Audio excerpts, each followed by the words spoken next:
बिस्मिल्लाह वल्हम्दुलिल्लाह वस्सलातु वस्सलामु अला रसूलिल्लाह सल्लल्लाहु अलैहि वसल्लम। अस्सलामु अलैकुम वरहमतुल्लाहि वबरकातुहू। असां कुरान पाक पढ़ंदा आहियूं अल्हम्दुलिल्लाह रब्बिल आलमीन। पर अचो त अॼु पाण खां हिकिड़ो सुवाल कयूं, छा असां कुरान पाक खे सही तरह पढ़ंदा आहियूं?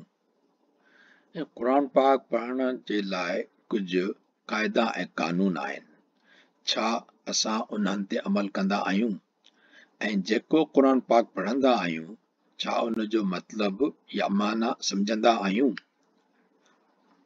जेकॾहिं न, त छा असांखे कुरान पाक सही पढ़ण जी कोशिश ऐं उन जी माना ऐं मतिलब खे सम्झण जी कोशिश करणु न खपे?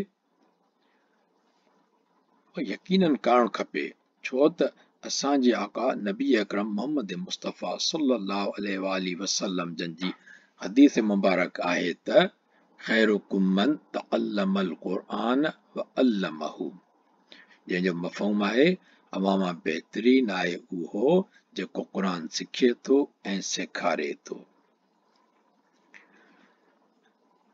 यूट्यूब ते काफ़ी इन सिलसिले में मवाद मौजूद आहे, पर उहो या त सिंधी में न आहे या त तमामु घटि आहे। इन ॻाल्हि खे मद्देनज़र रखंदे असां ही हिकु नंढड़ी कोशिश शुरू कई आहे, जंहिंमें क़ुरान पाक खे सिखण ऐं सम्झण जे लाइ सिंधी में वीडियोस शेयर कया वेंदा, यानी तजवीद, क़ुरान पाक जो तर्जुमो, सम्झाणी ऐं आसान ग्रामर।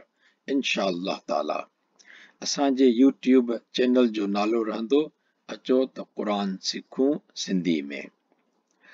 अल्लाह पाक खां दुआ आहे त शाल असांजी हिन कम में मदद फरमाए ऐं इन में बरकत नसीब फरमाए। इन सां गॾोगॾु अव्हां खे बि तआवुन जी दरख़्वास्त आहे त जीअं हिन सिलसिले खे ख़ैर सां अॻिते वधाए सघिजे।